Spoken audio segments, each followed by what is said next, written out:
ஆமென். சரி, என்னோட சேர்ந்து வேதத்தில் நம்ம ஒரு பகுதி பார்ப்போம். எசேக்கியேல் 36 நம்ம எடுத்துக்குவோம். எசேக்கியேல் 36 verse நம்பர் 36 எடுத்துக்குவோம். 36. ஓகேயா? புக் எசேக்கியேல் எழுதின புஸ்தகத்தை நாம் இன்னைக்கு நாம் பார்க்க போகிறோம். ஓகே, எசேக்கியேல் 36.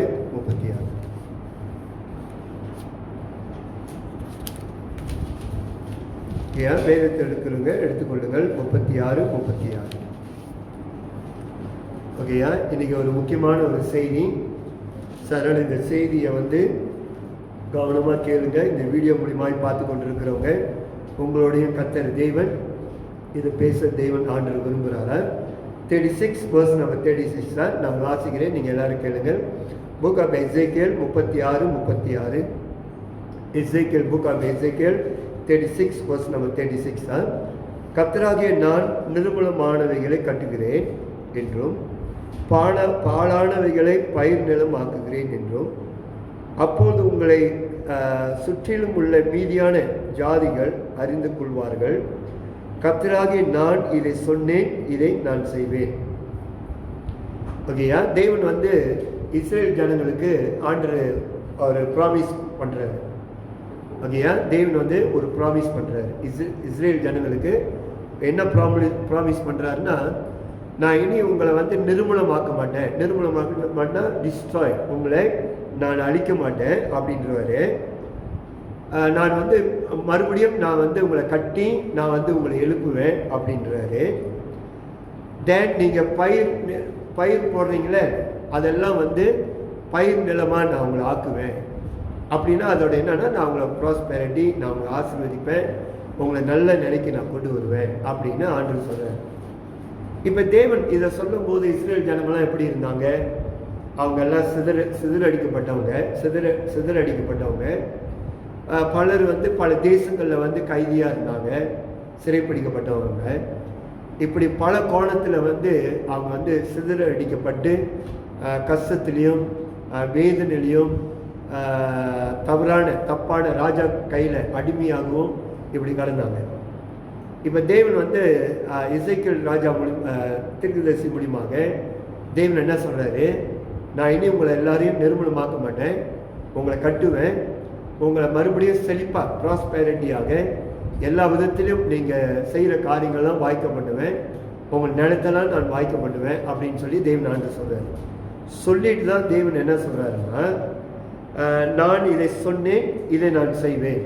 அப்புறம் சொல்கிறார், சொன்னவர் நான், செய்து முடிக்கிறவர் நான், அதை நிச்சயம் நான் செய்து முடிப்பேன் அப்படின்னு நான் சொல்கிறேன். இதை அந்த காலகட்டத்தில் சிலர் விசுவாசித்தாங்க, அதை நம்பினாங்க. சிலர் விசுவாசிக்காமல் போனாங்க, அதனால் அவங்க அழிஞ்சு போனாங்க.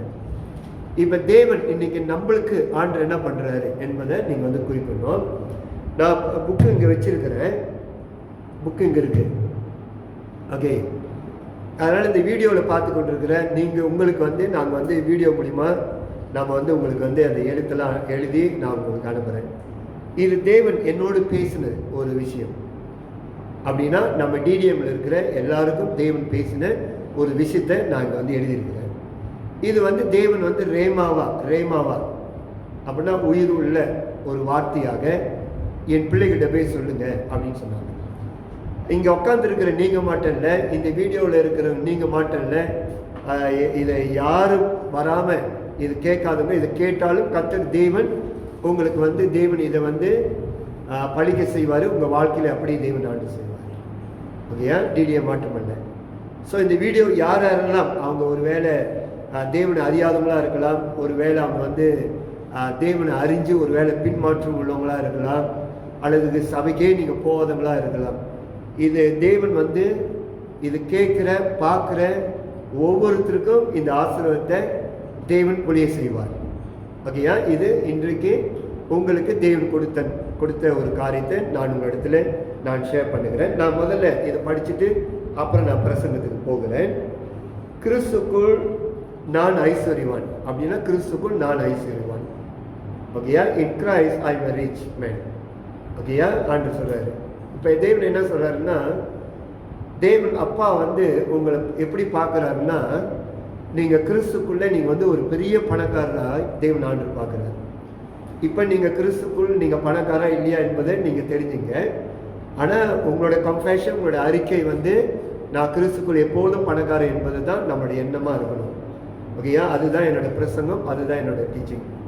அப்போ தேவன் என்ன சொல்கிறாரு, கிறிஸ்துக்குள் நான் ஐஸ்வர்யவான், நிறைவானது எனக்குள்ள உண்டு. அப்படின்னா ஃபுல்னஸ், நிறைவு நமக்குள்ளே இருக்கிறது என்பதை தேவன் சொல்கிறார். எல்லா நிறைவும், ஓகேயா? நிறைவு அப்படின்னு சொல்லும் போது அது வீடாக இருக்கட்டும், காடியாக இருக்கட்டும், நீங்கள் செய்கிற பிஸ்னஸாக இருக்கட்டும், என்ன whatever இருக்கட்டுமே, எல்லா நிறைவு அப்படின்னா சுகம், ஆரோக்கியம், சந்தோஷம், சமாதானம், எல்லாமே நமக்குள்ள நிறைவாக தேவன் வச்சிருக்கிறேன்னு சொல்கிறாரு.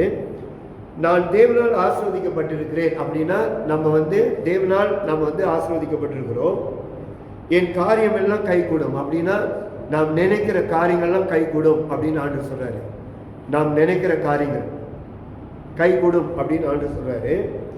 செழிப்பேன் என்ற வார்த்தை இங்கிலீஷ்ல ப்ராஸ்பரிட்டியா, அப்படின்னா நம்ம எல்லாத்திலையும் நம்ம செழித்து மேலோங்கி நம்ம வருவோம் அப்படின்னு ஆண்டவர் சொல்லியிருக்காரு. நான் காரிய சித்தி உள்ள ஆவேன் அப்படின்னா நான் எதெல்லாம் நான் செய்ய போறேனோ அதெல்லாம் தேவன் வாய்க்க பண்ணுவார். ஓகேயா? எதெல்லாம் நான் செய்ய போறேனோ அதெல்லாம் கர்த்தர் தேவன் வாய்க்க பண்ணுவார். எல்லா விதமான ஆசீர்வாதங்களையும், எல்லா விதமான ஆசீர்வாதங்கள், ஓகேயா, உடவே எல்லா விதமான ஆசீர்வாதங்கள், அது நகையா இருக்கட்டும், பொருளாக இருக்கட்டும், காடியாக இருக்கட்டும், எல்லா விதமான ஆசீர்வாதங்களையும் என் வாழ்க்கைக்குள் வரும்படி அது எல்லாம் நமக்குள்ள வருவதற்கு நான் வர வைக்கிறேன். அப்படின்னா தேவன் இதெல்லாம் உனக்கு தேவன் கொடுக்குறாரு, இதை நான் வர வைக்கிறேன் என்று கடைசியாக நம்ம முடிக்கிறோம். ஓகேயா? ஸோ இதை கேட்டுக்கொண்டிருக்கிற நீங்கள், வீடியோ தென் இதை பார்த்து கொண்ட எல்லாருக்கும் நான் சொல்லுகிறேன், ஷார்ட் ஃபார்மாக அதை படிச்சிடறேன், அப்புறம் நான் உங்களுக்கு விளக்குறேன். கிறிஸ்துக்குள் நான் ஐஸ்வர்யவான், நிறைவானது எனக்குள் உண்டு. நான் தேவனால் ஆசீர்வதிக்கப்பட்டிருக்கேன், என் காரியம் எல்லாம் கைகூடும். செழிப்பேன், நான் காரிய சித்திய உள்ள ஆவேன். எல்லா விதமான ஆசீர்வாதங்களும் என் வாழ்க்கைக்குள் வரும்படி நான் வர வைக்கிறேன். ஆமென். அவ்வளோதான். ஓகேயா? இது தேவன் இன்னைக்கு நம் சபை மட்டுமல்ல, நம்ம டிடிஎன் இது பார்த்து கொண்டிருக்கிற எல்லாருக்குமே தேவன் கொடுக்கப்பட்ட ஒரு வாக்கு. ஓகே, தெரிஞ்சுங்க. தேவன் இப்போ பிரசன்னத்துக்கு போவோம். தேவன் நமக்கு எனக்கு எல்லாம் செய்வார் என்ற நம்பிக்கை நமக்கு இருக்கணும். ஓகேயா? நல்லா தெரிஞ்சுங்க. தேவன் நிறைய தடவை நம்மளுக்கு ப்ராமிஸ் பண்ணியிருக்காரு, நிறைய தடவை. இது என்னோட புத்தகம், இது ஒரு 12வது புத்தகம்.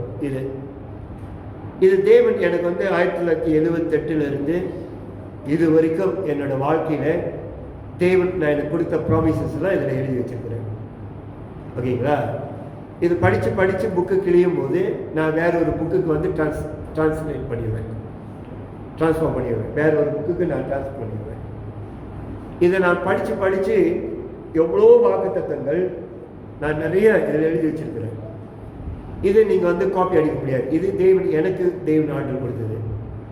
இதை ஒவ்வொரு நான் படிக்கும்போது, இதை படித்து நான் வரும்போதெல்லாம் இதில் பாதிக்கு பாதி தேவன் என்னோட வாழ்க்கையில் நிறைவேற்றிருக்கிறாரு. ஓகே, இப்போ ஒருவேளை நீங்களும் நானும் இன்னைக்கு நிறைய பேருக்கிட்ட தேவன் பேசுறது உண்டு. ஓகேயா? நிறைய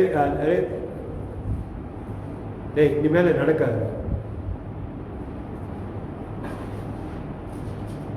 ஓகேயா? நல்லா தெரிஞ்சுங்க. நிறைய நேரம் தேவன் நம்மளை 30 வருஷம் ரசிக்கப்பட்டவங்க, 20 வருஷம் ரசிக்கப்பட்டவங்க, 10 வருஷம் ரசிக்கப்பட்டவங்க, 3 வருஷம் ரசிக்கப்பட்டவங்க, தேவன் ஊழியக்காரங்கள்ட்ட மட்டும் பேசுவாரும் இல்லை, நம்மள்டே தேவன் பேசுகிறவர். அவர் தான் ஆண்டவராக இயேசு. ரொம்ப பேர் என்ன தவறாக எடுத்துக்கிறாங்கன்னா, ஊழியக்காரங்கள்ட்ட தான் தேவன் பேசுவார் அப்படின்னு ரொம்ப பேர் நினைக்கிறாங்க. இல்லை, நம்ம ஒவ்வொருத்தரோடய பேசுவது தான் நம்ம ஆண்டவர். நம்ம கூட பேசணும்னு தான் அப்பா என்ன பண்ணாரு, இயேசு பூமிக்கு அனுப்பி அவர் மூலியமா தான் தேவன் நம்மளுக்கு ஒரு ஐக்கியத்தை உருவாக்குனார். ஏன்னா ஆதாம் கூட தேவன் பேசின தேவன் அந்த ரிலேஷன்ஷிப், அந்த உறவு கட் பண்ண உடனே அப்பாவுக்கு நிறைய ஏக்கம், நிறைய வாஞ்சை என்ன அப்படின்னா நம்ம கூட பேசணும்னு தான். அதுதான் தேவன் அவர் கூட நம்ம பேசணும் அப்படின்னா இயேசு ரத்தத்தால் நாம் கழுவப்பட்டால் தான் நம்ம அவரை பார்க்க முடியும், அவர் பேச முடியும். அதனால அப்பா என்ன செஞ்சாரு, தன் குமாரன் என்று பாராமல் தன் குமாரனுடைய ரத்தத்து மூலியமா நம்மளை தேவன் வந்து மீட்டு எடுத்துட்டார். இப்ப எப்ப தேவன் நம்ம வாழ்க்கையில எப்ப வராரு, நம்ம எப்ப ஆண்டவராக இயேசு கிறிஸ்து நம்ம தெய்வம், அவர் தான் ஆண்டவர் என்று எப்ப நீ ஒரு முடிவு எடுக்கிறியோ, அன்னைக்கு உன் பாவம் கழுவப்பட்டது, அன்னைக்கு தேவன் உன் வாழ்க்கையில வந்தார், அவ்வளவுதான். ஸோ அன்னையிலிருந்து தேவன் நம்ம கூட பேசுகிறது தான். ஆனால் நிறைய பேர் வந்து ஆண்டு நம்மள பேசும்போது ஒரு சிலர் எப்படி இருக்கிறாங்க, சாமுவேல் போல ஆண்டு வந்து பேசுனா அவன் தெரியாது, யாரோ வந்து பேசுறாங்க அப்படின்னு அவன் நினைச்சுக்குவான். ரெண்டாவது தடவையும் வந்து தேவன் பேசும்போது கூட அவன் அப்படிதான் நினைச்சுக்கிட்டான், யாரோ வந்து என்கிட்ட பேசுறாங்க அப்படின்னு. இப்படி தேவன் நிறைய தடவை நம்மள்ட்ட பேசும்போது கூட சிலர் அப்படிதான் உணர இல்லாமல் இருந்தாங்க. சிலரை நீங்க பார்த்தீங்கன்னா தேவன் வந்து பேசுறாரு, எம்மாவுக்கு 5 பேர் போறாங்க, 5 பேர், இயேசுவும் கூட தான் போறாரு, ஆனா அவனுக்கு உணராம இருந்தாங்க. இன்னைக்கு தேவன் சில நேரங்களில் நம்மள்ட்ட ஆண்டு பேசுறாருன்னா நிறைய பேர் உணராமலும் இருக்கிறாங்க. இன்னொரு கூட்டம் ஜனங்க இருக்கிறாங்க, அவங்க யாரு அப்படின்னா, தேவன் நம்மள்ட்ட ஆண்டு பேசுனா அது எழுதி வைப்போமே, ஆண்டு நம்மள்ட்ட எப்ப பேசினாரு, எந்த நேரத்தில் பேசினாரு, எந்த சபையில பேசினாரு, எந்த சூழ்நிலை தேவன் என்கிட்ட பேசினாரு என்பதை நிறைய தேவ பிள்ளைகள் அதை எழுதி வைக்கிறதே இல்லை. இன்னொரு கூட்ட ஜனத்தை நீங்க பார்த்தீங்கன்னா ஆண்டு பேசுனது ஞாபகத்தில் வைத்திருப்பாங்க, ஆண்டு இந்த நாள்ல ஆண்டு என்கிட்ட பேசினாரு அப்படின்னு ஞாபகத்தில் வைத்திருப்பாங்க. கொஞ்சம் நாட்கள் ஆன பிற்பாடு, கொஞ்சம் மாதங்கள் வருஷங்கள் ஆன பிற்பாடு அது மறந்து போனவங்க ரொம்ப பேர் இருக்கிறாங்க. அவங்க தான் வழி அருகே விதைக்கப்பட்டவங்க. அதனால தான் இன்னைக்கு தேவன் பேசுனது வந்து நிறைய பேர் வந்து மறந்து போகிறதும் உணராமல் இருக்கிறதும் இப்படி இருக்கிறதுனால தான் தேவன் எதெல்லாம் நம்ம வாழ்க்கையில ஆண்டு பேசினாரோ அதெல்லாம் நம்ம வாழ்க்கையில நிறைவேறாமல் இருந்தது. ஓகேங்களா? ஆனா நம்ம வாழ்றதெல்லாம் எதுல? ஆண்டோட கிருபையில தான் நம்ம வாழ்ந்துட்டு இருக்கிறோம். இன்றைக்கு இன்னிலிருந்து ஒரு முடிவு எடுங்க. என்ன முடிவு எடுங்க அப்படின்னா, எழுத பழகுங்க. இல்லை ஒரு புக்கில் எழுதி வச்சுங்க, இல்லை நீங்கள் வந்து ஒரு ஃபோன்லையோ எங்கேயாவது ஒரு இடத்துல எழுதி வைத்துக் கொள்ளுங்க. அப்போ தேவன் வந்து எசேக்கியேல்கிட்ட வந்து சொல்கிறாரு, அதை சொன்ன உடனே எசேக்கியேல் ராஜா சொல்கிறாங்க. ஓகேங்களா? அப்போ எசேக்கியேல் ராஜா சொல்லும்போது கூட அந்த யூத ஜனங்கள் அவங்களுக்குள்ளேயும் அந்த கூட்ட ஜனத்தில் சிலர் வந்து சாமுவேல் போல இருந்தாங்க, சிலர் எம்மாவூருக்கு போன சீசர்கள் போல இருந்தாங்க, சிலர் மைண்டில் வச்சாங்க மறந்துட்டானுங்க, சிலர் வந்து அதை உணராமல் இருந்தானுங்க. இப்படி நிறைய விஷயங்கள் அவங்க செய்தாங்க. ஆனால் யாரெல்லாம் அவங்க அதை விசுவாசிச்சாங்க, யாரெல்லாம் அதை நம்பினாங்க, அவங்க வாழ்க்கையில தேவன் சொன்னதை தேவன் அப்படியே செய்தார். ஓகேங்களா? இப்ப எசேக்கியேல் ராஜா கிட்ட சொன்னதை நம்பினவெல்லாம் விசுவாசிச்சாங்க. இப்ப நீங்களும் நானும் இவ பழைய ஏற்பாடுல சொன்னதெல்லாம் இப்ப நம்மளுக்கு வேண்டாம். ஓகேயா? இந்த ஓல்ட் டெஸ்டமென்ட்ல சொன்னதெல்லாம் நம்மளுக்கு வேண்டாம். இப்ப தேவன் நம்மள்ட்ட பேசக்கூடிய ஒரு வார்த்தை என்ன அப்படின்னா, நம்ம வந்து கிறிஸ்துக்குள் நம்ம ஐஸ்வர்யவான் அப்படின்னு தேவன் சொல்றாரு. ஓகேயா? நம்ம சொன்னது இந்த பகுதியை நான் சொல்றேன், தேவனுடைய நிறைவானது நமக்குள்ள இருக்கு அப்படின்னு ஆண்டவர் சொல்றாரு. இப்ப இதை யாரெல்லாம் நீங்க விசுவாசிக்கிறீங்களோ, அதை நம்புறீங்களோ, எப்படி அதை வந்து உங்க வாழ்க்கையில அது கொண்டு வரணும் அப்படின்னா, ஒண்ணு நீங்க எழுதி வைத்து, ஒருவேளை நீங்க எழுதி வைத்து ஒவ்வொரு நாளும் நீங்க வந்து இது வாசிக்கலாம். காலையிலையோ மத்தியானமோ ராத்திரியோ நீங்க படிங்க. இது தேவன் உங்களுக்கு கொடுத்தது. இது வீணா போகிறதுக்கு வாய்ப்பு உண்டு. வீணா போறது அப்படின்னா, நீங்க பாஸ்டர் ஏதோ சொல்றாரு அப்படின்னு நீங்க நினைச்சிட்டீங்கன்னா முடிஞ்சது, அவ்வளவுதான். அது உங்க வாழ்க்கையில் நிறைவேறாது. ஓகேயா? அதனால நீங்க இப்ப என்ன செய்யணும் அப்படின்னா, இதை நீங்க மனப்பாடம் பண்ணிக்கணும். நீங்க மனப்பாடம் பண்ணி, இல்ல மனப்பாடம் பண்ணாம நீங்க புக்கை திறந்து நீங்க வாசிச்சாலும் சரி, இல்ல நீங்க போனை திறந்து நீங்க வாசிச்சாலும் சரி, ஒரு நாள் கூட நீங்க தவறாம நீங்க இதை வாசிச்சு பாருங்க. இந்த தேவன் சொன்ன இதுக்குள்ள எல்லாமே தேவனுக்குள்ள வச்சிருக்க. இது தேவன் இன்னைக்கு நம்ம உங்க மத்தியிலையும் இந்த வீடியோ பார்த்து கொண்டிருக்கிறவங்களும் நம்ம டிடிஎம்ல இருக்கிற எல்லாருக்கும் நான் சொல்லுகிறேன், இது வந்து தேவன் இன்னைக்கு நம்மளுக்கு ரேமாவா கொடுக்கப்பட்டது. இதை விசுவாசிக்கிறவன் இது பலனை அனுபவிப்பான் என்று இந்த நாளில் நான் உங்களுக்கு சொல்லுகிறேன். அதனால நான் பழைய ஏற்பாட்டில் யோசேப்பு குறித்து ஒரு விட்னஸ், ஒரு சாட்சி, அவனை ஒரு சாட்சியாக வைத்து இந்த நாளில் நான் உங்கள்கிட்ட பேசுகிறேன்னே. ஓகே, யோசேப்பு வந்து ஒரு சின்ன வயசு, ஒரு பொடியன், ஒரு 18 வயசு அவனுக்கு. ஓகேயா, அவனுக்கு 17 வயசுன்னு தான் சொல்லப்பட்டிருக்கு பைபிளில். 17 years old. தேவன் அவனுக்கு வந்து தரிசனம் கொடுக்குறார். அவன் குடும்பத்தில் எல்லாம் மொத்தம் 12 பேர், தீனாட சேர்த்து 13 பேர். ஒரே ஒரு பொம்பளை பிள்ளை தான், 12 ஆம்பளை பேர் தான்.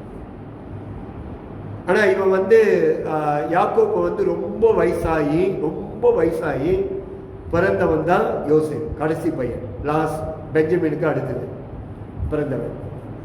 இப்போ தேவன் வந்து அவன்கிட்ட வந்து ஒரு தரிசனத்தை தேவன் காட்டினார். ஒரு தரிசனம், ஒரு சொப்பனம் தேவன் காட்டினார். ஒன்று, கதிர்களை அந்த நெல் கதிர்களை அது வந்து 12 அங்கே இருக்குது. அந்த 12ம் அந்த 11ம் அவனை வணங்குறது போல ஒரு தரிசனத்தை அவன் வந்து சொல்றான். ஓகேங்களா, தன்னுடைய சகோதரர்கள் அந்த 2 தரிசனங்களை அவன் வந்து சொல்றான். ஓகேங்களா, இதெல்லாம் பேசி முடிஞ்ச பிற்பாடு தன்னுடைய சகோதரர்கள்ட்ட வந்து அவன் வந்து சொல்றான், இந்த மாதிரி வந்து நெல் கதிரெல்லாம் வந்து என்னை வணங்கி நிற்கிறது போல. அப்போ அவங்க சகோதரர்லாம் என்ன பண்ணுறாங்க, ஓ நாங்கள்லாம் வந்து உன்னை வந்து வணங்கி நிற்போமா அப்படின்னு நீ எதிர்பார்க்குறியா அப்படின்னு சொல்லி கொஞ்சம் அவன் மேலே போராடப்படுகிறத நம்ம பார்க்குறோம். அப்புறம் அதுக்கு பிற்பாடு எல்லா கதையும் நம்மளுக்கு தெரியும். கடைசியில் அவன் வந்து எங்கே போகிறான், அவனை வந்து போத்திபர் வீட்டுக்கு போகிறான். அங்கே அவன் மேலே தப்பான பழி சொல்லி அது பிற்பாடு அவனை எடுத்து போய் ராஜா வீட்டில் வேலை செய்கிறவங்கள ஒரு சிறையில் கொண்டு போய் அவனை எடுத்து போய் போடுறாங்க. ஓகே, அந்த சிறையில் இருக்கும்போது அங்கே பானபாத்திரக்காரன், பட்லர், சுய பானபாத்திரக்காரன், அவனுக்கு 2 பேரும் அங்கே தரிசனம் பார்க்குறாங்க. அந்த தரிசனத்தை வந்து அவங்க பார்க்கும்போது அவங்க வந்து அவங்களுக்கு வியாக்கியானம் அப்படின்னா டிரான்ஸ்லேஷன் செய்கிறான். அப்புறம் அது பிற்பாடு அவங்க விடுதலை ஆகி போகிறாங்க. ஸோ அதெல்லாம் நான் சொல்ல விரும்பலை, ஷார்ட்டாக அவங்களுக்கு சொல்கிறேன்னு. இப்போ ராஜா வந்து ஒரு சொப்பனம் பார்க்குறான். ஓகேயா, பாரு ஒரு சொப்பனம் பார்க்குறான். அந்த சொப்பனத்தை நீங்கள் பார்த்தீங்கன்னா அது வியாக்கியானம் சொல்கிறதுக்கு யாருமே இல்லை. அப்போ தான் பானபாத்திரக்காரன் சொல்கிறான், ப்ரீசனில் வந்து ஒரு சின்ன பொடியும் ஒருத்தர் இருக்கிறான். அவன் என்னுடைய சொப்பனத்தை வந்து வியாக்கியானம் பண்ணால் அவனை கொண்டு வரேன்னு. அப்போ அவனை கொண்டு போகிறாங்க. ஸோ அவன்கிட்ட கொண்டுட்டு போன உடனே நீங்கள் பாருங்கள், அவனுடைய சொப்பனத்தை வந்து விலைக்கு சொல்லுகிறான். ஓகே, விலைக்கு எல்லாம் சொல்லிட்டு பிற்பாடு இப்போ யோசேப்பு வந்து தன்னோட வாழ்க்கையில் தேவன் சொன்னதை இப்போ ராஜாட்ட சொல்கிறான். ஓகே, இப்போ இருந்து நான் சொல்கிறேன், எல்லாம் கேளுங்க. ராஜாட்ட சொல்கிறான். அப்போ ராஜா வந்து சொல்கிறான், நீங்கள் ஆதியாம் 41 அதிகாரம் 38, 39 இதிலேருந்து நீங்கள் வாசிச்சுட்டு வந்தீங்கன்னா ஜெனசிஸ் 41 verse 38, 39 அப்படின்னு கீழே நீங்கள் அப்படியே வாசிச்சுட்டு வந்தீங்கன்னா அப்போ பார்வை சொல்கிறான். பார்வை என்ன சொல்கிறான், இவன் நல்ல ஆவியில் ஞானம் உள்ளவனும் விவேகம் உள்ளவனாக இருக்கிறான். அதனால் இவனையே நம்ம தேசத்துக்கு வந்து இவனை வந்து நம்ம மந்திரியாக நம்ம இவனை போட்டுருவான் அப்படின்னு சொல்லி அவனை வந்து நியமிக்கிறத நம்ம பார்க்குறோம். ஓகே, இப்போ அதுக்கு பிற்பாடு யாக்கோபோட இவனோட அண்ணன்மாருங்களாம் 11 பேர் இவனை பார்க்க வராங்க. ஏன்னா எகிப்தில் மட்டும்தான் சாப்பாடு இருந்தது, மற்ற எல்லா தேசமும் சாப்பாடு இல்லை. இப்போ வராங்க. இப்போ நான் கதைக்கு போவோம். ஓகே, எந்த சொப்பனத்தை இவன் பார்த்தானோ அதையே தேவன் அவனோட வாழ்க்கையில செய்யறது பார்க்கிறோம். அப்ப தேவன் யோசேப் கிட்ட தேவன் என்ன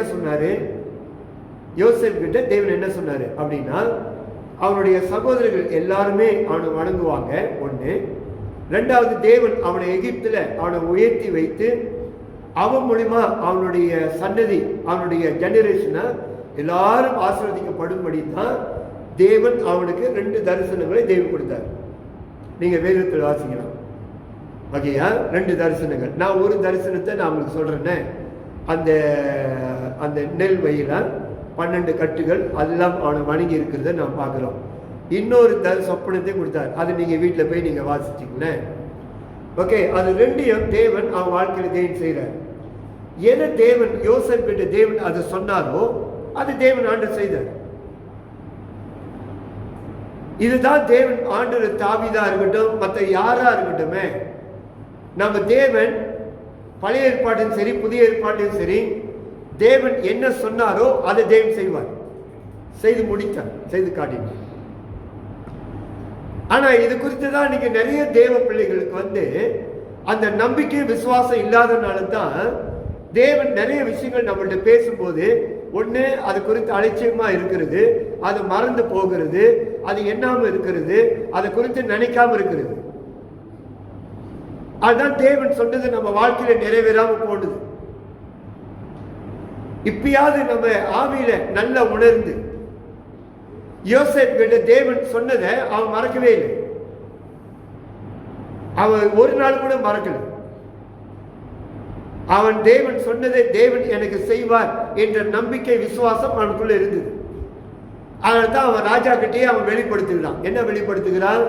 எனக்கும் தேவன் ஒரு சொப்பனத்தை கொடுத்தாரு அப்படின்னு. அப்ப ராஜா என்ன சொல்றான்?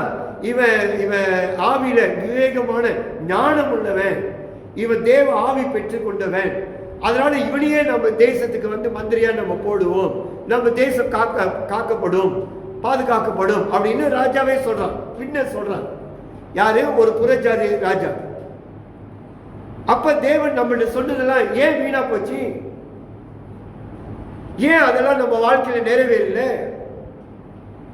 தேவன் எவ்வளவு விஷயங்கள் தேவன் நம்மள்ட்ட பேசினாரு, ஏன் தேவன் அதெல்லாம் ஏன் நம்ம வாழ்க்கையில நிறைவேறலன்னா நம்மளுடைய அலட்சியமும் நம்முடைய அஜாக்கிரதையும் நம்முடைய கவனக்குறைவும் அதை குறித்து நம்ம தேவனுடைய தெரியப்படுத்தாத போனதும் ஆண்டவருக்கு தேங்க்ஸ் கிவிங் தேவனுக்கு நன்றி சொல்லாம போனதுனால தான் இது எல்லாம் நம்ம வாழ்க்கையில நிறைவேறாம போனது.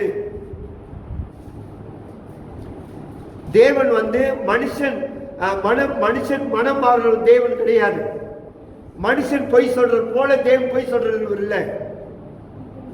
அதனால இந்த நாள்ல நீ வந்திருக்கிறவங்க, இந்த வீடியோ பார்க்கிறவங்க, இந்த டிடிஎம் இருக்கிற எல்லாருக்கும் நான் சொல்லுகிறேன், ஆண்டவர் இன்னைக்கு கொடுத்த இந்த வாக்குத்தத்தத்தை உங்க வாழ்க்கையில நீங்க ஒவ்வொரு நாளும் நீங்க அறிக்கை செய்து பாருங்க.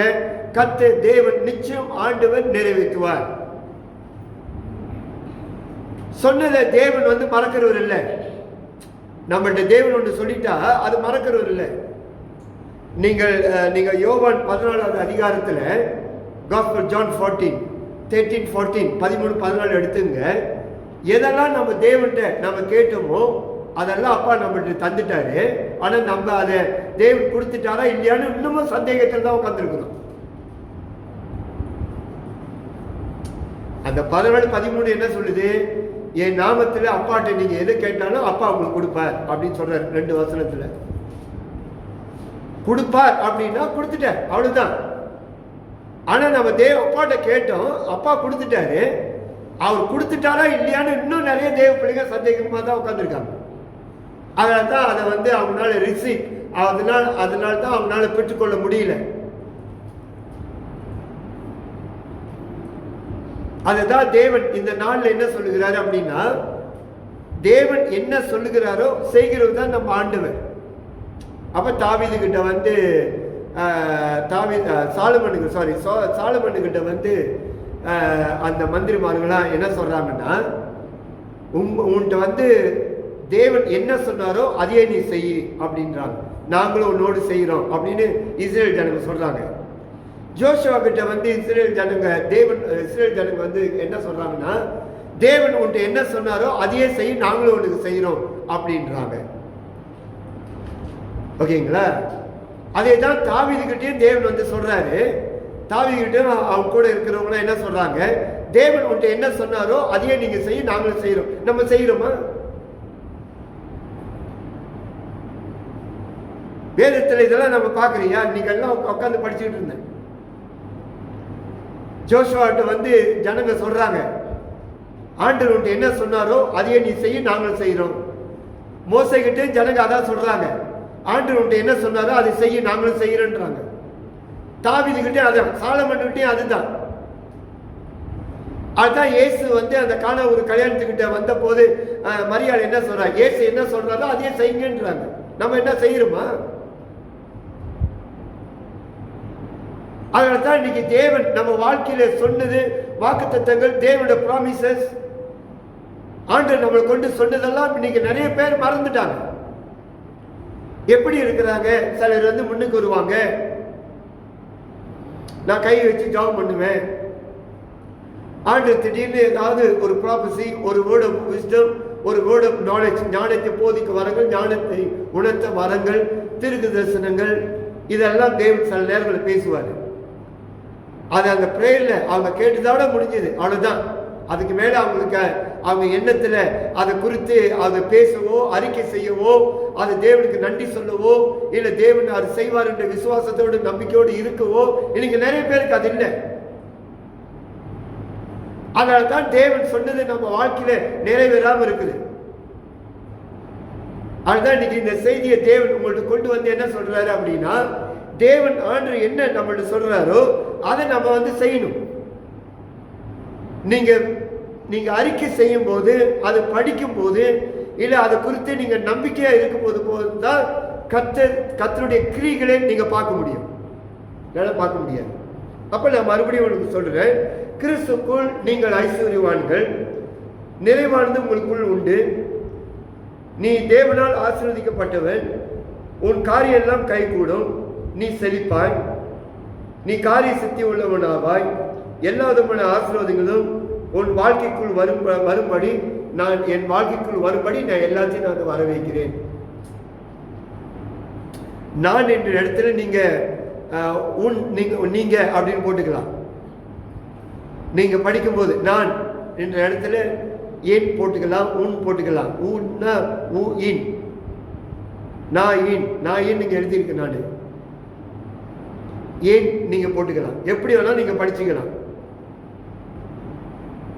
இப்ப நீங்க இது படிக்கும் போது தான் தேவன் என்ன சொன்னாரோ அது தேவன் ஆண்டு செய்வார்.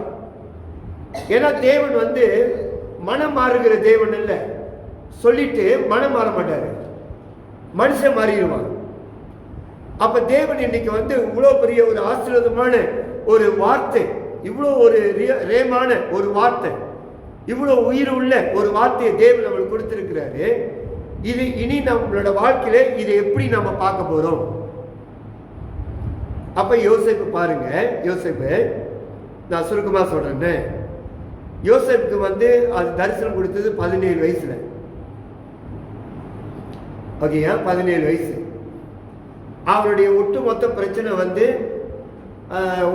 அவரோட பிரச்சனை வந்து 14 வருஷம். 17 14 எவ்வளோ ஆச்சு? 14 17 எத்தனை வருஷம் ஆச்சுன்னு கேட்டேன். ஹெட்ஃபோன்லேயே கால்குலேட் போடுங்களேன். என்ன மாதிரிமா? 31 வருஷம். ஓகே, அந்த 31 வருஷத்துல ஒரு வருஷத்தை வெட்டிடுங்க. ஓகேயா, ஒரு வருஷத்தை வெட்டிடுங்க. ஏன் அதை வெட்ட சொல்றேன்னா, 14 வருஷம் அவங்க அண்ணன் ஆடெல்லாம் மேய்ச்சிக்கிட்டு இருந்தானுங்களே, அதோட சேர்த்து தான் 14 வருஷம் அவனோட பிரச்சனை, அவனோட ப்ராப்ளம். அப்ப 14 17 13 எவ்வளோ ஆச்சு? 14 எவ்வளோ ஆச்சு? 31 வருஷம். சரியா, 31 வருஷம். இப்போ இவன் 31 வயசுல தான் இவன் போய் பார்வோட்டியே போய் நிற்கிறான். 31 வயசுல தான் பார்வோட்ட போய் நிற்கிறான். யாரும் யோசேப்பு போய் நிற்கிறான். அப்ப தேவன் பாருங்க, நான் இவனை குறித்து நான் படிக்கும்போது யோசேப்பு வந்து ரொம்ப பேசுனதாக வேதத்தில் எழுதல. அவனை குழியில போட்டப்ப கூட அவன் பேசல. அவன் வந்து போத்திபர் வீட்டில் இருக்கும்போது அவன் மேல குற்றம் சொல்லும் போது கூட அவன் பேசல. அவனை பிரிசன்ல போய் போட்டப்ப கூட அவன் பேசல. ஓகேங்களா? ஆனா அந்த பானை பாத்திரக்காரன், சுய பாத்திரக்காரன், அவனுக்கு வந்து அந்த தரிசனத்தை சொன்ன போதுதான் வியாக்கியானம் பண்றான். அது வரைக்கும் அவனுடைய வாழ்க்கையில என்ன நினைச்சுக்கிட்டு இருந்தான்? நிறைய வேத பண்டிதர்கள் சொல்றாங்க, அவன் எப்பொழுதுமே தேவன் தனக்கு கொடுத்த சொப்பனத்தையும் தரிசனத்தையும் நினைவு கூர்ந்துக்கிட்டே இருப்பானா. ரிமெம்பர், அவன் ஞாபகப்படுத்திக்கிட்டே இருப்பானா, அதை நினைச்சு சொல்லிக்கிட்டே இருப்பானா. அதுதான் அவனுடைய சாப்பாடு, அவனுடைய தூக்கம், அவனுடைய எல்லாமே அதுதான்.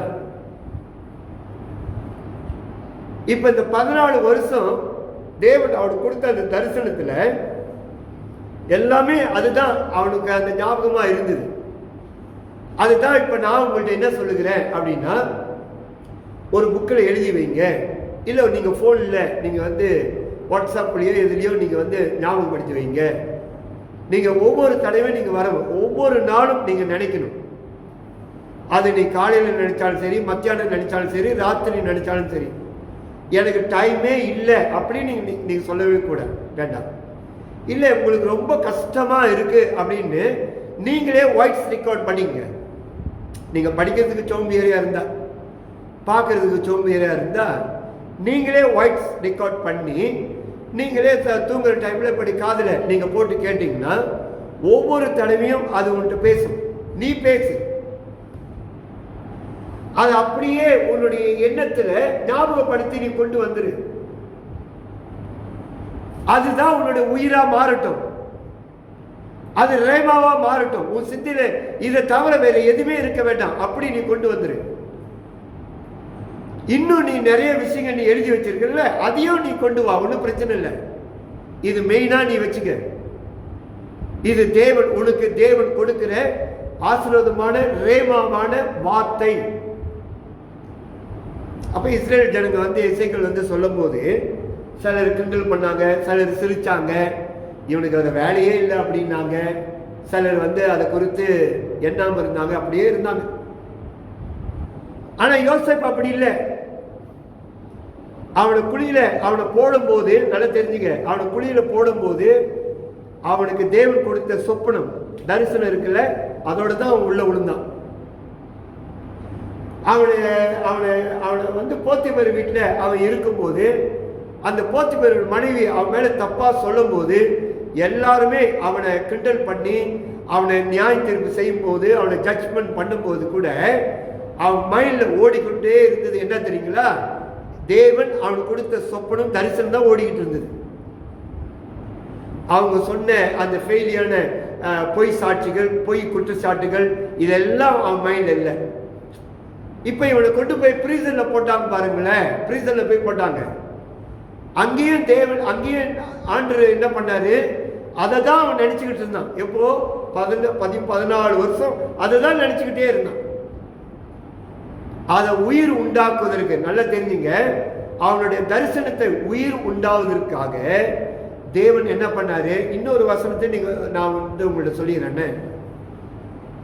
யோசேப்புக்கு தேவன் தரிசனம் கொடுத்த அந்த நாள்ல இருந்து தேவன் அவங்க கூட தான் இருந்தார். ஆமென்.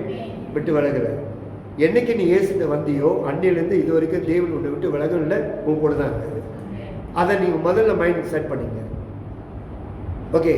இப்ப இவனுக்கு கொடுக்கப்பட்ட அந்த சொப்பனத்தை தேவன் ஆண்டு என்ன பண்றாரு? அது துளிர் விடவும், அது ஃபயர் அக்னியா எரிவதற்காக தான் தேவன் பான பாத்திரக்காரன் சுய பாத்திரக்காரன் அந்த சொப்பனம் அவனுங்களுக்கு வந்தது. தேவன் பாருங்க எப்படி தேவன் செய்யறாரு. இப்ப தேவன் ஒவ்வொரு தடவையும் நம்ம வாழ்க்கையில கிரியை செய்யணும்னா, ஒவ்வொரு தடவையும் தேவன் நம்ம வாழ்க்கையில கிரியை செய்யணும்னா, தேவனுடைய ப்ராமிசஸை நம்ம அறிக்கை செய்யும் போது அது நம்ம ஒவ்வொரு தடவையும் நம்ம அதை நினைச்சு தேவன் நன்றி சொல்லும் போது தான் தேவன் நம்ம வாழ்க்கையில கிரியை செய்வாரே தவிர, எம்டி வெசல் அப்படின்னா எம்டி பாத்திரத்துல தேவன் ஒன்றும் செய்ய மாட்டார். அந்த ஒரு கல்யாணத்துல ஓகே எல்லாம் திராட்சை ரசம் முடிஞ்சு போயிடுச்சு. இப்ப வெளியில இருக்கிற கச்சாடினா காலு கழுவுறதுக்காக வைக்கப்பட்ட தண்ணி கச்சாடி. ஒரு கச்சாடி 50 கேலன், 5 கச்சாடி அங்க இருந்தது. ஓகேயா? 5 கச்சாடி அங்க இருந்தது வெளியில. யூதர்கள் எப்போதுமே சுத்தமானவங்க, அவங்க தாங்களை சுத்தம்னு நினைச்சுக்குவாங்க. அதனால இந்த காலுக்கு பயன்படுத்துகிற இந்த பாத்திரத்தெல்லாம் அவங்க பயன்படுத்த மாட்டாங்க, பயன்படுத்த மாட்டாங்க யூதர்கள். இப்ப இயேசு என்ன சொல்லியிருக்கணும்? உள்ள பாத்திரத்துல தான் வந்து திராட்சை ரசம் இருந்தது. ஓகேயா, இயேசு வந்து அதை சொல்லியிருக்கலாம், அந்த பாத்திரத்தில் நிரப்பும்னு சொல்லியிருக்கலாம். ஓகேங்களா? தேவன் ஏன் இந்த பழைய பாத்திரத்தை, ஒன்றுக்கு உதவாத இந்த பாத்திரத்தை தேவன் ஏன் பயன்படுத்தினாரு அப்படின்னா, நல்லா தெரிஞ்சுங்க, நீங்களும் நானும் ஒரு காலத்தில் ஒன்றுக்கு உதவாத பாத்திரங்கள். ஆனா அது பயன்படணும்னா தேவனுடைய வார்த்தை இல்லாம பயன்பட முடியாது. ஆண்டோட வார்த்தை நமக்குள்ள இருந்தாதான் அது பயன்படும். அதுதான் மரியாதை வந்து இயேசுகிட்ட சீசர்கள்ட்ட வேலைக்காரங்கள்ட்ட சொல்றாங்க, வேலைக்காரங்கள்ட்ட சொல்றாங்க, இவர் என்ன சொல்றாரு அதே நீங்க செய்யுங்கன்ட்டாங்க. இப்ப இயேசு வந்து இந்த வேலைக்காரங்களை கூப்பிட்டு சொல்றாரு, அந்த பாத்திரத்தை கழுவி எல்லாம் தண்ணி நிரப்புங்கன்ட்டு. பாருங்க, அங்கதான் மிரக்கல் நடக்குது, அற்புதம் நடக்குது. இப்ப தேவன் நம்மளோட வாழ்க்கையில நிறைய விஷயங்கள் வந்து நம்ம மறந்து போனாலும் ஒரு புக்கில் நீங்க எழுதி வைக்கலாம். இன்னிலிருந்து உன்னோட வாழ்க்கையில ஒரு மாற்றத்தை கொண்டு வா. நீ ஒவ்வொரு நாளும் எழுதி அதை பாரு. நீங்க டூட்டனாமி உபாகத்துல நீங்க பார்த்தீங்கன்னா, உபாகம் நீங்க பார்த்தீங்கன்னா ஒவ்வொரு வார்த்தையும், இன்னைக்கு ஒரு வார்த்தை கையில எழுதிக்கணுமா, கையில இல்ல நெத்தியில எழுதிக்கணுமா, நெத்தியில. இப்ப நம்மளுக்கு இது எப்படி ஆயிடுச்சு, கையில என்ன டெம்பரேச்சர் அடிக்க வேண்டியதா இருக்கு, நெத்தியில அடிக்க வேண்டியதா இருந்துச்சு. நீங்க உபாகம் நீங்க படிச்சீங்கன்னா தேவனுடைய ப்ராமிசஸை அவங்க கையில் எழுதிக்குவாங்க, இல்லை நெத்தியில் எழுதிக்குவாங்க. ஓகேங்களா? இப்போ கையில் எழுதுனது அவங்க வந்து என்ன பண்ணுவாங்க, ஒவ்வொரு நிமிஷமும் ஒவ்வொரு நேரமும் அவங்க என்ன பண்ணுவாங்க, அது படிச்சுக்கிட்டே இருப்பாங்க கையில் எழுதுனது. தென் வீட்டுக்கு போன உடனே அதை அழிச்சிடுவாங்க, மனப்பாடம் பண்ணிக்குவாங்க. மறாத நாள் இன்னொரு வார்த்தை எழுதிக்குவாங்க. இப்படிதான் யூத ஜனங்கள் தேவனுடைய ப்ராமிசஸ் எல்லாம், ஆண்டுடைய வாக்குத்தத்தம் எல்லாம் அவங்களோட வாழ்க்கையிலே நிறைவேறிட்டாங்க. இப்ப நீங்க யாக்கோப்பு கிட்ட நீங்க வரும்போது, அந்த யாக்கோப்பு வந்து இந்த ஆட்டுக்குட்டியெல்லாம் புள்ளி புள்ளி ஆட்டுக்குட்டி போடுறேன்னு சொன்னாங்களே, அவன் வந்து அந்த ஆட்டுக்குட்டிக்கு வந்து அந்த அருமோன் மரத்தோடைய பட்டையை அரைச்சி போட்டது மட்டும் இல்லை, அந்த அருமோன் பட்டையை கொண்டு போய் ஆத்தாங்கரையில ஆட்டு அடியில போட்டுருவாங்க. அது போட்ட உடனே இந்த ஆடுகள் போய் தண்ணி குடிக்கும் போது அந்த புள்ளி புள்ளி பார்த்து தான் ஆட்டுக்குட்டி போடும் போது எல்லாம் புள்ளி புள்ளியா போட்டுதான் என்றுதான் வேத சாட்சி சொல்லுது. அப்ப நம்ம முக்கியமா பார்க்க வேண்டியது என்ன, தேவன் நம்மளுக்கு என்ன ப்ராமிஸ் பண்ணியிருக்காரு அதை பாரு. தேவன் நம்மளுக்கு என்ன வாக்கு பண்ணிருக்காரு அதை பாரு. தேவன் ஒரு ஊழியக்காரன் மூலியமாக, வேதத்து மூலியமாக, இல்லது நீங்க வேற ஒரு ஊழியக்காரனுடைய மெசேஜ் நீங்க கேட்கும் போது, இல்ல யாராவது உங்களுக்கு ஒரு வசனத்தை நீங்க அனுப்பும் போது,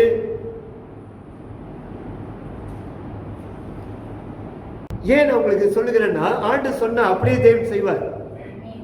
அல்லேலூயா. நம்ம தான் நிறைய நேரம் வேதம் என்ன சொல்லுகிறது, சோம்பேறி தான் பிடிச்ச முயலை சமைக்கவே மாட்டான. நம்மளுடைய சோம்பேறி தனம் தாங்க நம்ம தேவனுடைய எல்லா ஆசீர்வாதத்தையும் இழந்து போறோம்.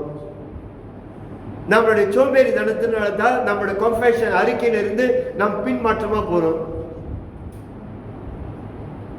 நாம் எதை பார்க்கணுமோ இல்லையோ, ஆனா நம்ம தேவனுடைய வார்த்தையை பார்க்கணும். இன்னிலிருந்து உன்னோட வாழ்க்கையில ஒரு முடிவு பண்ணு. இதை இன்னைக்கு நான் சொன்ன இந்த வார்த்தையை நீ அறிக்கை செஞ்சு பாரு. உன் வாழ்க்கையில தேவன் என்ன செய்யறான்னு நீ பாரு. கத்ரின் குல்மன் அவங்களோட வாழ்க்கையில பெரிய அற்புதங்களை செய்திருக்காரு. ஜாய்ஸ் மேயரோட வாழ்க்கையில தேவன் பெரிய அற்புதங்களை செய்திருக்காரு. ஜாய்ஸ் மேயர் வந்து அவங்க ஒரு 7 மனுஷி, அவங்க ஒரே உடுப்புல வாழ்ந்தவங்க, ஒரே ஒரு உடுப்புல ஒரு பெண்மணி வாழ்ந்தவங்க, ஒரு சின்ன ரூம்ல வாழ்ந்தவங்க. வேதத்துல 60 வாக்குத்தத்தங்களை அவங்க தேவையான வசனங்களை எழுதி 16 வருஷம் 16 இயர்ஸ் அவங்க கன்ஃபெஸ் அறிக்கை பண்ணியிருக்காங்க. 60 வருஷம் 16 வருஷம் முடிஞ்சு அவங்களோட வாழ்க்கையில தேவன் அற்புதம் செய்ய ஆரம்பிச்சது. எது? சொன்ன வார்த்தைகள் அற்புதம் செய்ய ஆரம்பிச்சது. இதுதான் யோசேப்பு தன்னோட வாழ்க்கையில பிரிசனில் இருக்கும்போது பாருங்க, அவன் ஒவ்வொரு தடவையும் அவன் மெடிடேட் பண்ணிக்கிட்டே இருந்தான். அந்த 12 கதிர் அதை பத்தி அவன் மெடிடேட் பண்ணிக்கிட்டே இருந்தான். ஆனா அவனுக்கு ஒருபோதும் தெரியாது அது என்ன நடக்க போகுது, எப்படி ஆக போறான்னு அவனுக்கு தெரியாது. ஆனா தேவன் உயர்த்தி வச்சார். பார்த்தீங்களா?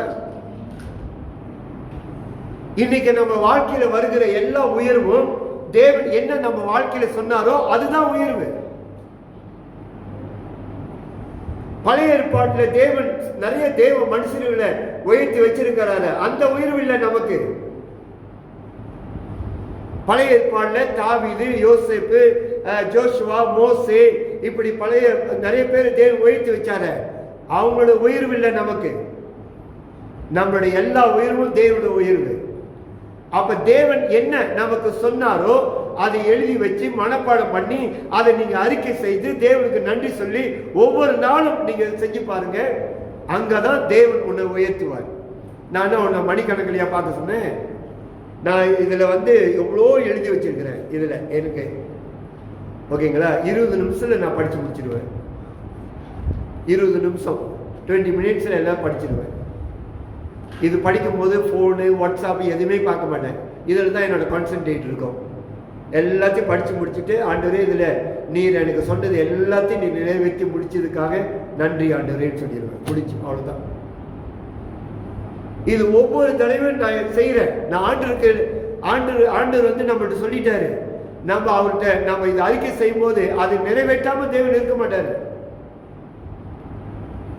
அதுதான் தேவன் இன்னைக்கு தேவன் உன்னை பார்த்து தேவன் சொல்றாரு, கிறிஸ்துக்குள் நீ ஐஸ்வர்யவான், நிறைவானது உனக்குள்ள உண்டு. நீ தேவனால் ஆசீர்வதிக்கப்பட்டவன். உன் காரியம் எல்லாம் கைகூடும். நீ செழிப்பாய், நீ காரிய சித்தி உள்ளவனாவாய். எல்லா விதமான ஆசீர்வாதங்களும் எல்லாம் உன் வாழ்க்கைக்கு வரும்படி நான் எல்லாத்தையும் நான் வர வைக்கிறேன். முடிச்ச அவ்வளவுதான். நீ சொல்லி பாரு தேவன் எப்படி உன்னை கொண்டு போறான்னு பாருங்க. அதனால தேவன் இன்னைக்கு ரேமாவா தேவன் இது உங்கள்கிட்ட தேவன் கொண்டு வர.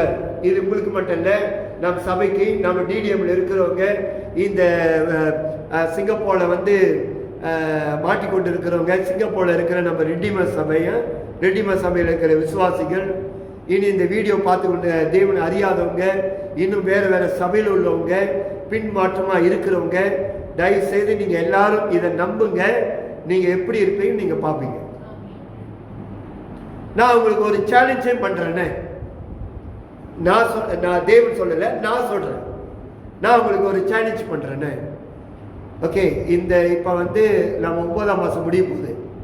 10, 11, 12 இந்த 3 மாசம் நீங்க கண்டினியூஸா நீங்க இதை செஞ்சு பாருங்க. இதை அறிக்கை பண்ணி பாருங்க, சொல்லி பாருங்க. நான் சொல்றேன், இந்த வசனத்துல தேவன் சொன்னது எல்லாமே உங்க வாழ்க்கையில தேவன் செய்வார்.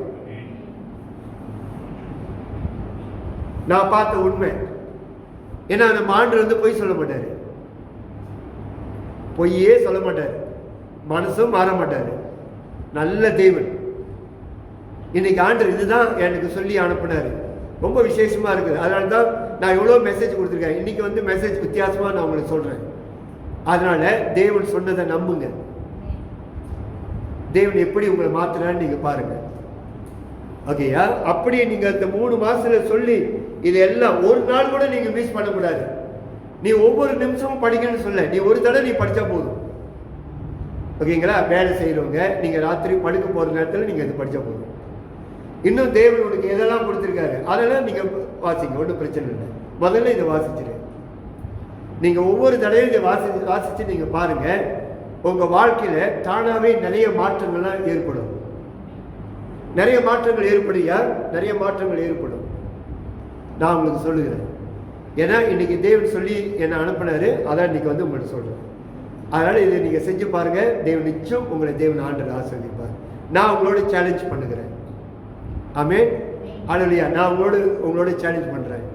இந்த 3 மாசத்துல ஓகேயா, இந்த 3 மாசத்துல தேவன் சொன்னது எல்லாம் தேவன் ஆண்டவர் செஞ்சிட்டாருன்னு வச்சுக்கொள்ளுங்களேன்.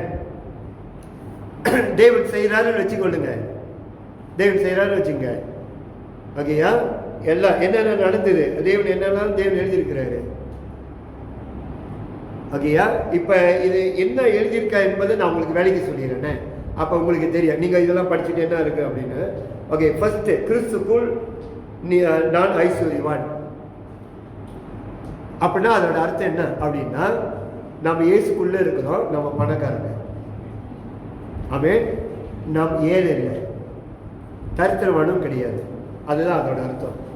இன்னொன்று, நிறைவானது எனக்குள்ள உண்டு அப்படின்னா, நிறைவானது எனக்குள்ள இருக்கு அப்படின்னா அதோட அர்த்தம் என்னன்னா, எல்லா ஆசீர்வாதங்கள் நிறைவானது அப்படின்னா சுகமா இருக்கட்டும், சுகம் வகையா சுகமா இருக்கட்டும், பொருளாதாரமா இருக்கட்டும், இல்லை வீடா இருக்கட்டும், இல்லை காடியா இருக்கட்டும், நீங்க செய்யற பிசினஸா இருக்கட்டும், என்ன வேணாலும் இருக்கட்டுமே, எல்லா நிறைவும் உனக்குள்ள இருக்கு. எல்லா நிறைவும் உனக்குள்ள இருக்கு, குறையே இல்லை.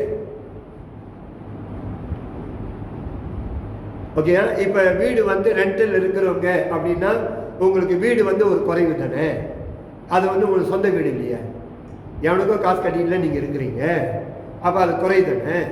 ஆனா வேதம் என்ன சொல்லுது, நிறைவானது எனக்குள்ள உண்டு அப்படின்னா அந்த உங்களோட சொந்த வீடு உங்களுக்குள்ள இருக்குன்ற, உங்களுக்குன்னு ஒரு சொந்த காடி உங்களுக்குள்ள இருக்குன்ற, உன்னுடைய பிசினஸ்ல தேவனுடைய ஆசீர்வாதங்கள்லாம் உங்களுக்குள்ள இருக்குன்னு சொல்றேன், அப்படி சொல்றேன். அப்புறம் அடுத்தது என்ன சொல்றது, நான் தேவனால் ஆசீர்வதிக்கப்பட்டிருக்கிறேன் அப்படின்னா என்ன அர்த்தம், நாம் தாயின் கருவில் உருவாகிறதுக்கு முன்பே தேவனால் நம்ம ஆசீர்வதிக்கப்பட்டவங்களாம், நம்ம சபிக்கப்பட்டவங்கள ஆசீர்வதிக்கப்பட்டவங்க. நீ எங்க போனாலும் நீ ஆசீர்வாதமா இருப்ப, எந்த இடத்துல போய் நின்னாலும் ஆசீர்வாதமா இருப்ப, அவ்வளவுதான். இப்ப யோசேப்பு வந்து எகிப்துல இருந்தான், தேவன் அவளுக்கு ஆசீர்வதிச்சு உயர்த்தி வச்சார் தானே. இந்த மலேசியா தேசத்துல நீ எங்க இருந்தாலும் எந்த பகுதியில் இருந்தாலும் நீ ஆசீர்வதிக்கப்பட்டவன் அப்படின்னு சொல்லப்பட்டிருக்கு. என் காரியம் எல்லாம் கை கூடும் அப்படின்னா நம்ம இப்ப நிறைய காரியங்கள் நம்மள்ட்ட இருக்கும் பாருங்க, கை கூடாம இருக்கும் பாருங்க, எல்லா காரியம் நம்மளுக்கு வந்து கை கூடும். அதுக்கு இப்படி உங்களுக்கு விளக்குறேன்னு. ஓகே, நீங்க வந்து ஒரு சின்ன ஒரு பிசினஸ் செஞ்சுக்கிட்டு இருக்கிறீங்க, ஓகேங்களா, நீங்க நிறைய காரியம் நீங்க நினைச்சிருப்பீங்க. இப்ப ஒரு சின்ன பிசினஸ் நீங்க வீட்டுல இருந்து செய்றீங்கன்னு வச்சுக்கோங்களேன். இப்ப நீங்க வந்து நிறைய காரியங்கள் நினைக்கிறீங்க, இந்த பிசினஸ் வளர்ந்தா நான் கடைக்கு போயிடுவேன், கடைக்கு போயிட்டா நான் வந்து ஒரு 5 பேரை நான் வந்து ஒர்க்கர்ஸா வச்சிருப்பேன், அதுல இருந்து நான் இன்னும் வளர்ந்துட்டேன்னா ஒரு 3 லோரி வாங்குவேன், அதுல இருந்து நான் இப்படி பண்ணுவேன், இன்னும் 4-5 இடத்துல நான் கடையை திறப்பேன், எல்லா இடத்துக்கும் என்னோட பிசினஸை விரிவுபடுத்துவேன். அந்த மாதிரி நீங்க வந்து காரியங்களை நினைக்கிறீங்களே, அந்த காரியங்கள் எல்லாம் நம்மளுக்கு கை கொடுக்கும். அது சொல்றேன். செழிப்பேன் அப்படின்னா, செழிப்பேன் ப்ராஸ்பரிட்டி, செழிப்பேன் அப்படின்னா ஆல் த டைம், எப்போதுமே நீங்க செழிப்பா தான் இருப்பீங்க. ஆல் த டைம், எப்போதும் செழிப்பா இருப்பீங்க, ஓகேங்களா. எப்பவுமே உங்கள்கிட்ட வந்து செழிப்பு அப்படின்னு சொன்னா பாக்கெட்டும் சரி, கையிலும் சரி, வீட்லையும் சரி, உங்க பேங்க்லையும் சரி, எல்லா இடத்துலையும் பணம் இருந்துகிட்டே தான் இருக்கும். செழிப்பு, பணம் மட்டும் செழிப்பு இல்லை. நீ வீட்டுக்கு முன்னுக்கு நீ போட்டிருக்கிற அந்த குப்பை தொட்டிக்கிட்ட போட்டிருக்கிற அந்த செடி, மிளகா செடி, அதுலேயும் உனக்கு செழிப்பு தான் இருக்கும். அப்படி சொல்றேன் உங்களுக்கு. நீ எங்க போய் நின்னாலும் செழிப்பா இருப்ப, அப்படி சொல்றேன் உங்களுக்கு. தென் நீங்க அடுத்தது நீங்க பார்த்தீங்கன்னா, நான் காரிய சித்தி உள்ள ஆவேன், அப்படி காரிய சித்தி உள்ள ஆவேன் அப்படின்னா, ஓகேயா, காரிய சித்தி உள்ள ஆவேன் அப்படின்னா எங்க நீங்க நிக்கிறீங்களோ அங்க தேவனுடைய உயர்வு நீங்க பார்ப்பீங்க. நீங்க எந்த இடத்துல நீங்க இருக்கிறீங்களோ, ஓகேயா, எல்லாமே உனக்கு கைகூடி வந்துடும். எல்லாமே தேவன் உனக்கு செஞ்சிருவார், அப்படி கூட சொல்லலாம். எல்லாமே தேவன் உனக்கு செஞ்சிருவார். நீ எங்க இருக்கிறியோ அங்க தேவன் உனக்கு எல்லாமே செஞ்சிருவார், அப்படி சொல்றேன். நீ எங்க போய் நிக்கிறியோ அங்க தேவன் எல்லாமே உனக்கு செஞ்சிருவார், செஞ்சு முடிச்சிருவார் உனக்கு. அதான் காரிய சக்தி உள்ள ஆவி. நீ எங்க நின்னாலும் தேவனுடைய ஆண்டவர் வந்து செய்து முடிப்பார். ஸோ எல்லா விதமான ஆசீர்வாதங்கள், எல்லா விதமான ஆசீர்வாதம்னா எல்லா ஆசீர்வாதம், சுகமா இருக்கிறது ஆசீர்வாதங்க, நீ கையிட்டு செய்யற காரியம், எல்லா விதமான ஆசீர்வாதங்கள். இந்த மலேசியால என்ன விதமான ஆசீர்வாதங்கள் இருக்குதோ எல்லா ஆசீர்வாதம் உங்களுக்கு தான். அது டோரியானா இருக்கட்டும், சையூரா இருக்கட்டும், வடவர் எதுவா இருக்கட்டுமே, எல்லா விதமான ஆசீர்வாதம் நமக்கு தான் அப்படி சொல்லிட்டாரு. அதனால இதெல்லாம் உன்னோட வாழ்க்கையில நான் கொண்டு வந்து சேர்க்கிறேன் அப்படின்னு ஆண்டவர் சொல்றாரு. இதெல்லாம் உன்னோட வாழ்க்கையில கொண்டு வந்து சேர்க்கிறேன், நீ வந்து பெற்றுக்கொள், நீ ரிசீவ் பண்ணிக்க அப்படின்னு ஆண்டவர் சொல்றாரு கடைசியா. அவ்வளவுதான். அப்ப ஆமென், அல்லேலூயா. அதனால நான் வந்து இது ஏன் உங்களுக்கு சொல்லுகிறேன் அப்படின்னா, ஜாப் பண்ணிக்கிட்டு இருப்பேன் ஒவ்வொரு தடவையும். காலையில் 4 மணிக்கெல்லாம் எந்திரிச்சிருவேன் இந்த லாக்டவுன்ல இருந்து. ஸோ அப்போ தான் தேவன் என்கிட்ட ஆண்டவர் பேசுவார். திடீர்னு பாருங்க தேவன் இந்த செய்தியை கொண்டு வந்தாரு பாருங்க. போய் சொல்லு, நான் சொன்னதைப்படியே நான் செய்வேன் அப்படின்னு. அப்பதான் தேவன் இதெல்லாம் கொடுத்தாரு. அப்ப நான் எல்லாத்தையும் எழுதிக்கிட்டே இருந்தேன். ஆண்டு சொன்னதெல்லாம் எழுதி வச்சிருந்தேன். சார் தான் உங்களுக்கு எல்லாருக்கும் சொல்றேன், தேவன் உங்களை ஆசீர்வதிப்பார். ஆமென். இந்த சிந்தையோடு நாம் எழுந்து நிற்போம். கர்த்தர் தேவன் நல்லவர், வாக்கு மாறாத தேவனால். நான் நான் மறுபடியும் சொல்கிறேன், கிறிஸ்துக்குள் நான் ஐஸ்வர்யவான், நிறைவானது எனக்குள் உண்டு. நான் தேவனால் ஆசீர்வதிக்கப்பட்டிருக்கிறேன். என் காரியெல்லாம் கைகூடும், செழிப்பேன். நான் காரிய சித்தி உள்ள ஆவேன். எல்லா விதமான ஆசீர்வாதங்களும் என் வாழ்க்கைக்குள் வரும்படி நான் வர வைக்கிறேன். ஆமென். ஜெபம் பண்ணுவோம். தேவன் நல்லவர். தகப்பனே, இந்த ராத்திரி வேளையில இந்த பிள்ளைகளுக்காக நான் ஜெபம் பண்ணுகிறோம். இதே வழியில் இந்த டிடிஎம்ல இருக்கிற எல்லா பிள்ளைகளுக்காக நான் ஜெபம் பண்ணுகிறேன். ரெடிமேட் சபையில் இருக்கிறவர்களுக்காக கூட நான் ஜெபம் பண்ணுகிறோம். இந்த சிங்கப்பூரில் இருக்கிற எல்லா டிடிஎம் விசுவாசிகளுக்காக ஜெபம் பண்ணுகிறோம். ஒருவேளை வேத சபையில் இருக்கிறவர்களாக இருக்கட்டும், ஒருவேளை பின்மாற்றமாய் ஆனவர்களாக இருக்கட்டும், ஒருவேளை தேவனை அறியாதவர்களாய் இருந்தாலும் கூட இந்த செய்தியை கேட்டு ஆண்டு சொன்ன இந்த ப்ராமிசஸை எழுதி அவங்க அறிக்கை செய்து அதை ஞாபகப்படுத்தி ஆண்டுக்கு நன்றி சொல்லி அவங்க செய்கிற ஒவ்வொரு பிள்ளைகள் வாழ்க்கையிலையும் நீ சொல்லப்பட்ட அத்தனமும் நிறைவேற தேவன் நீ கிருபை செய்யும்படியாக நசரேயனாகிய இயேசுவின் நாமத்தினாலே நான் கட்டளையிடுகிறேன். தேவன் தாமே இந்த வாக்குத்தத்தம் அப்படியே இந்த பிள்ளைகள் வாழ்க்கையில நிறைவேற தேவன் நீ கிருபை செய்யும்படியாக நசரேயனாகிய இயேசுவின் நாமத்தினாலே கட்டளையிடுகிறேன்.